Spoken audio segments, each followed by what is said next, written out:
আসসালামু আলাইকুম। কোথাকার পানি কোথায় গড়ায় কেউ জানে না কি হবে। ডক্টর ইউনূস সরকার একটার পর আরেকটা ম্যান্ডেট বিহীন কাজ করে যাচ্ছেন। ইউনূস সরকারকে বাংলাদেশের জনগণ দুটো অধিকার দিয়েছে, ম্যান্ডেট দিয়েছে। একটা হচ্ছে জুলাই অগাস্ট বিপ্লবের সময় হাসিনা সরকারের সমষ্টিগত যে অপরাধ, মানুষ হত্যা কমপক্ষে ১৪০০ জন, আর বহু বিলিয়ন ডলার লুটপাট ১৫ বছরে, এগুলোর একটা বিচার করা হবে এবং ১৫ বছরে যত মানুষ গুম হয়েছে, খুন হয়েছে, সবগুলোর বিচার করা। এটা ছিল ম্যান্ডেট নাম্বার 1। আর ২ নাম্বার যে ম্যান্ডেটের ক্ষমতা দেওয়া হয়েছে ডক্টর ইউনূস সরকারকে, সেটা হচ্ছে একটা সুষ্ঠু, অংশগ্রহণমূলক, অবাধ ও স্বাধীন জাতীয় নির্বাচন অনুষ্ঠিত করা। কিন্তু এই ম্যান্ডেট দেওয়া হয়েছে ২ ব্যাপারে। অবৈধভাবে হস্তক্ষেপ করে যাচ্ছেন একটার পর আরেকটা। প্রথমেই শুরু করি। তিনি প্রথমেই শপথ নিয়েই গ্রামীণ ব্যাংকের বকেয়া ইনকাম ট্যাক্স মাফ করে দিলেন এবং তার বিরুদ্ধে যে সমস্ত মামলা ছিল হাসিনা আমলে, ওগুলো প্রত্যাহার করে নিলেন। ভালো কথা। নিজের ব্যাপারে এবং গ্রামীণ ব্যাংকের ব্যাপারে উনি কাজ করলেন। উনি যে ক্ষমতার অপব্যবহার করে যাচ্ছেন একটার পর আরেকটা। নাম্বার 1, যে অপব্যবহার করেছেন ক্ষমতার, সেটা হচ্ছে মার্কিন যুক্তরাষ্ট্র থেকে প্রফেসর আলী রিয়াজকে এনে, যেটা জানতে পারা যাচ্ছে কয়েক কোটি টাকা খরচ করে তথাকথিত ঐকমত্য প্রতিষ্ঠার জন্য তারা ৬-৭ মাস কাজ করে একটা জুলাই সনদ প্রকাশ করলেন, যে সনদের ভেতরে বাংলাদেশের ইতিহাস ব্রিটিশ আমল থেকে শুরু করে সংক্ষিপ্তভাবে বলা হয়েছে। কিন্তু সেখানে শেখ মুজিবুর রহমানের স্বৈরাচারী শাসনের কথা বলা হয় নাই এবং তিনি তার স্বৈরাচারী শাসনের আমলে কমপক্ষে ৩০,০০০ মানুষকে শেখ মুজিবুর রহমানের পুলিশ, রক্ষী বাহিনী, বিডিআর, সেনাবাহিনী এবং জাতীয় আওয়ামী লীগের যে সমস্ত শাখা প্রশাখা আছে, ছাত্রলীগ, যুবলীগ, লাল বাহিনী ইত্যাদি দিয়ে হত্যা করা হয়েছে, সিরাজ শিকদার সহ, সেগুলো ওখানে উল্লেখ করা হয়নি। এবং সবচাইতে গুরুত্বপূর্ণ যে ব্যাপারটা সনদে অনুপস্থিত, সেটা হলো ১৯৭৫ সালের ১৫ই আগস্ট একটা বিপ্লব সাধিত হয়েছিল। দেশপ্রেমিক সেনাবাহিনী শেখ মুজিবুর রহমান ও তার পরিবারকে উৎখাত করে বাংলাদেশে একটা বৈপ্লবিক সরকার প্রতিষ্ঠা করেছিলেন। সে ব্যাপারে কোনো তথ্য সনদে নেই। সনদে শেখ হাসিনা যে প্রত্যক্ষভাবে তার আদেশে যে কমপক্ষে ১৪০০ মানুষ হত্যা করা হয়েছে, সেটাও বলা হয়নি। বলা হয়েছে হত্যাকাণ্ড হয়েছে, মানুষ মারা গেছে ইত্যাদি, গণ অভ্যুত্থান হয়েছে। কার বিরুদ্ধে কে করলো সেগুলো নেই। এটা একটা হাস্যকর ব্যাপার। সুকৌশলে তারা এরকম একটা মিথ্যা বয়ান প্রতিষ্ঠিত করলেন। বিএনপি যে নোট অফ ডিসেন্ট দিয়েছিল ওই সনদ লেখার ব্যাপারে, সেটারও কোনো উল্লেখ নেই এবং সনদের ব্যাপারে একটা গণভোটের ব্যবস্থা করে ফেললেন ইউনূস সরকার। যে দেশে জনগণ ভোট দিতে হলে মার্কা দেখে ভোট দেয়, ধানের শীষ নাকি দাঁড়িপাল্লা নাকি নৌকা, কারণ তারা লেখাপড়া জানে না একটা বিরাট অংশ, সেখানে বলা হচ্ছে তারা এই ৯৪ পৃষ্ঠার সনদ পড়ে তাদের বিচক্ষণ মতামত দেবে। সনদ কি আপনি সমর্থন করেন নাকি করেন না, হ্যাঁ বা না ভোট। এটা যে ফার্সিক্যাল, এটা যে মিথ্যাচার, এটা যে অবৈধ, এটা যে হাস্যকর, এ কথা আমরা সবাই জানি ইউনূস সরকার আর তাদের ধামা ধরা কিছু অন্ধ লোক ছাড়া। সব শেষে যে অবৈধ ক্ষমতা অপব্যবহার করলো ইউনূস সরকার, ডেনমার্কের কোম্পানি এখানে $550 মিলিয়ন ইনভেস্ট করলো। এটা একটা বিতর্কিত বিষয়। আমি বলেছি এই সরকারের ম্যান্ডেট নাই।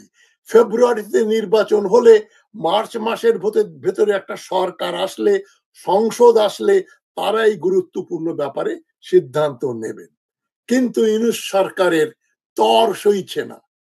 আর যারা অন্ধ ব্যক্তি, অন্ধ সমর্থক, তারা বলেন ভালোই হলো, একটা নির্বাচিত সরকার আসলে তো তারা চুরি করবে। ইউনূস সরকার চুরিহীন একটা সৎভাবে এই কন্টেইনার পোর্ট এবং বিভিন্ন প্রজেক্টে তারা কোটি কোটি টাকা তারা খরচ করবে, দেশের জন্য ভালোই হলো। তাদেরকে আমি বলতে চাই, তাহলে আপনারা বলেন বাংলাদেশে আর কোনোদিনও কোনো নির্বাচনের দরকার নাই, কোন নির্বাচিত সরকার আসার দরকার নাই, কেননা তারা সবাই চুরি করবে। ইউনূস সরকারের লোকজন, সরকারি কর্মচারী, অফিসার বৃন্দ, ইঞ্জিনিয়ার, ডাক্তার এবং ব্যুরোক্র্যাট, তারা কেউ চুরি করবে না, করে না, এই গ্যারান্টি কিন্তু কেউ দিতে পারছে না। ইউনূস সরকার তড়িঘড়ি করে কেন করছেন? ইউনূস সরকার যে খুব ট্রান্সপারেন্ট তা কিন্তু নয়। চুরি ডাকাতি এখনো হচ্ছে, লুটপাট এখনো হচ্ছে, হাসিনা সরকারের আমলের চাইতে কম। তবে এই হুট করে ডিসিশনটা তিনি কেন নিলেন, এটা আমি কদিন আগে বলেছি। গত 24 তারিখে সোমবারে বিএনপির অ্যাক্টিং চেয়ারম্যান তারেক রহমান তার ভেরিফাইড ফেসবুকে একটা পোস্ট করেছেন, অনেকগুলো যুক্তিপূর্ণ কথা বলেছেন। সেই জন্য আমি বলছি, কোথাকার পানি কোথায় গড়ায় কেউ জানে না। তো ইউনূস সরকারকে ইতিমধ্যে তারেক রহমান একটা উন্মুক্ত চ্যালেঞ্জ ছুড়ে দিয়েছেন।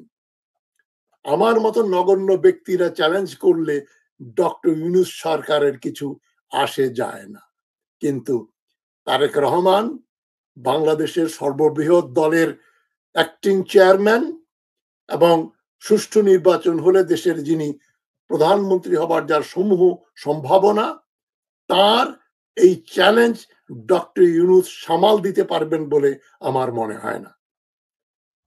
তারা চেষ্টা করবেন, আমতা আমতা করবেন, থোর বড়ি খাড়া, খাড়া বড়ি থোর করতে চাইবেন। অলরেডি অ্যাটর্নি জেনারেল আসাদুজ্জামান সেটা করছেন।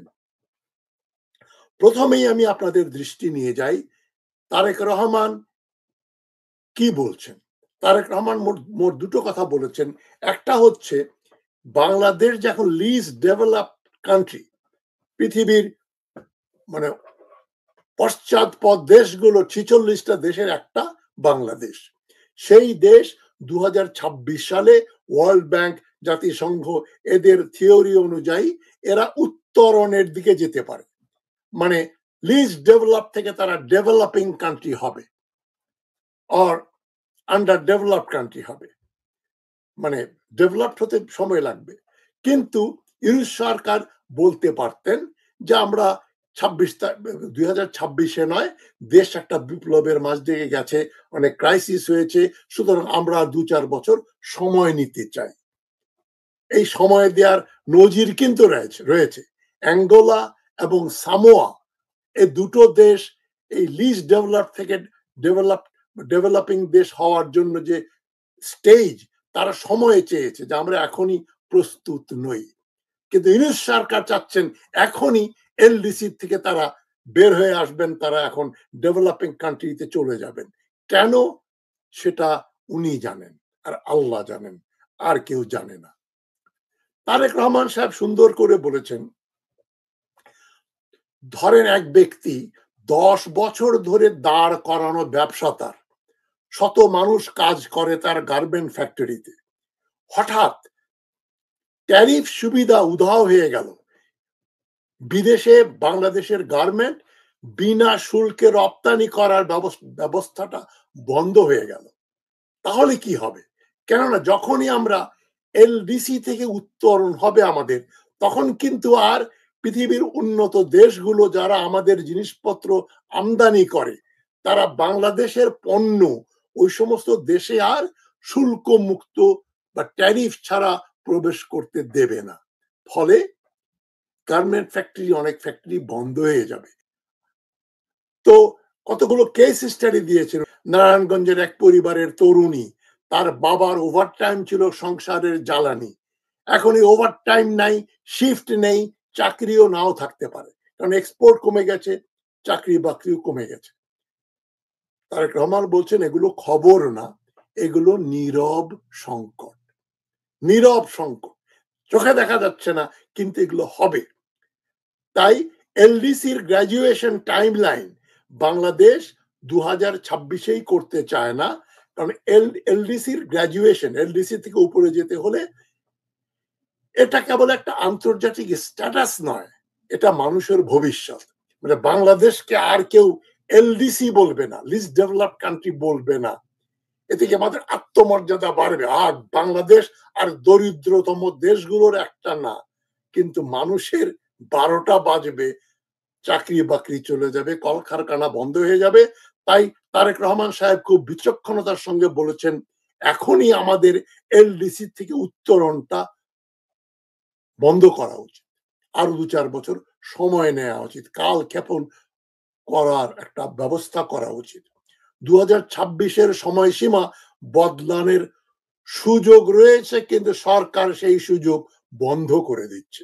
সরকার চাইছে তাড়াতাড়ি বাংলাদেশকে এলডিসি থেকে বেরিয়ে আমরা এখন উন্নত রাষ্ট্রের অন্যতম। জাতিসংঘের আন্তর্জাতিক উদাহরণ তারেক রহমান দিয়েছেন। অ্যাঙ্গোলা ডেফার করেছে, সামোয়া ডেফার করেছে, স্থগিত করেছে এলডিসি থেকে উত্তরণ।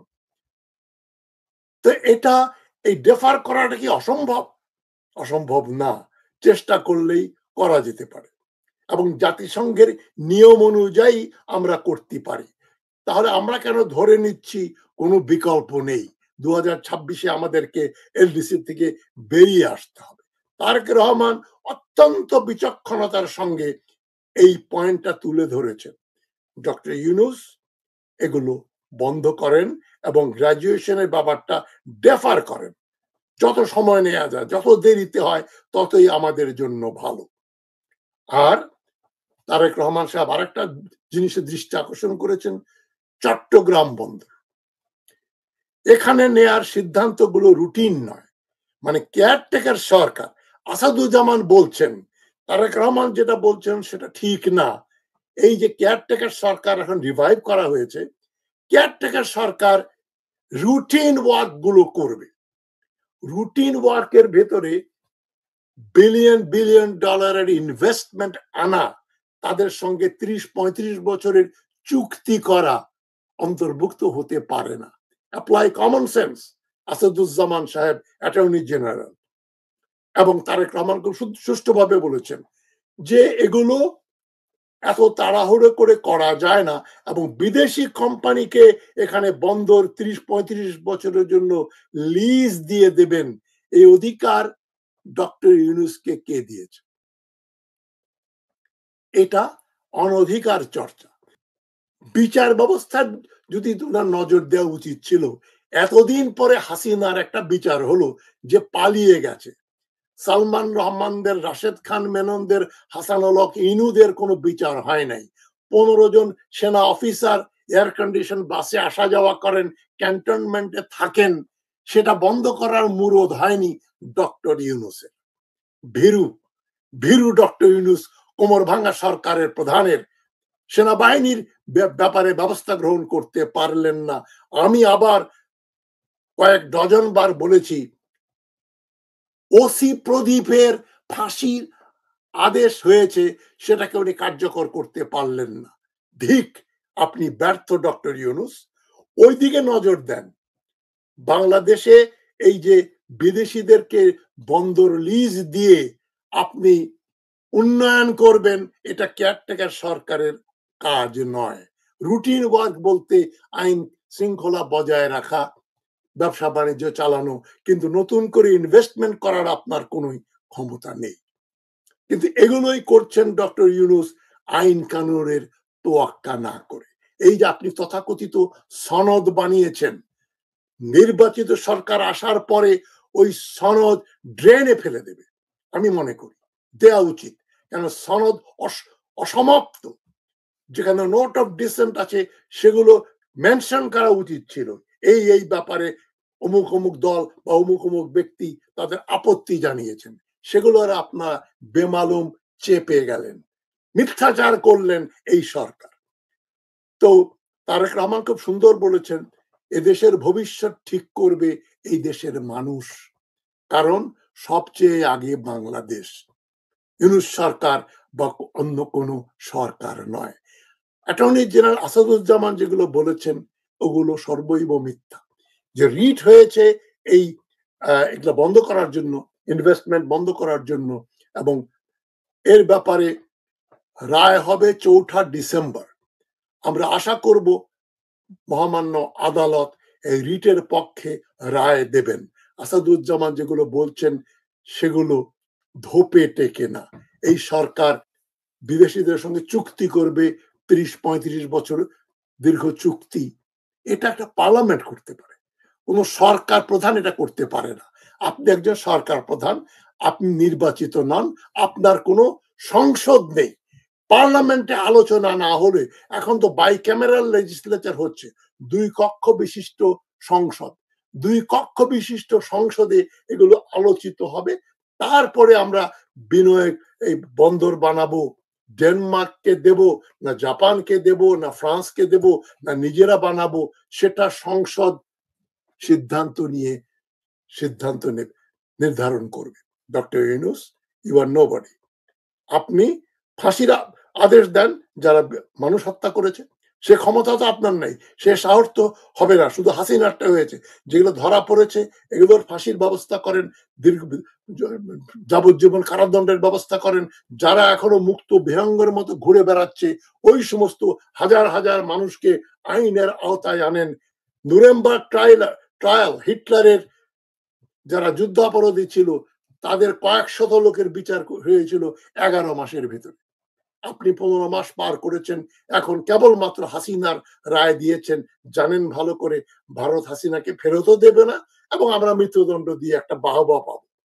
এই বাহবা নেয়ার রাজনীতি বন্ধ করেন। আপনি রাজনীতি জানেন না, বোঝেন না, কিন্তু রাজনীতির মতো ক্ষমতা ব্যবহার করতে চান, এটা তো হয় না। আপনার সে ক্ষমতা নেই, আপনি ক্ষমতার অপব্যবহার করছেন। তারেক রহমানের এই আলটিমেটাম, এই চ্যালেঞ্জ কিন্তু আমাদেরকে আরেকটা সংকটের দিকে নিয়ে যাবে। এবং আপনি নির্বাচন ফেব্রুয়ারি মাস থেকে কোনো অজুহাতে যেন কেউ পেছাতে না পারে। জামাতে ইসলামী বারবার বলছে এই সনদ তাদেরকে নির্বাচনের কয়েক মাস আগেই গণভোট দিতে হবে। এই উদ্ভট গণভোটের কথা ভুলে যান। এবং ডক্টর ইউনূসকে আমি বলছি, এই নির্বাচনের দিন ফেব্রুয়ারি মাসেও সনদের উপর কোনো গণভোট আপনি করতে যেন না, কারণ এই সনদ নির্বাচিত সরকার আসার পরে তারা রিভাইজ করুক। আপনার কোনো অধিকার নেই সনদ দেওয়ার, আপনার ম্যান্ডেটের ভিতরে কোনো সনদ দেওয়ার অধিকার দেওয়া হয়নি।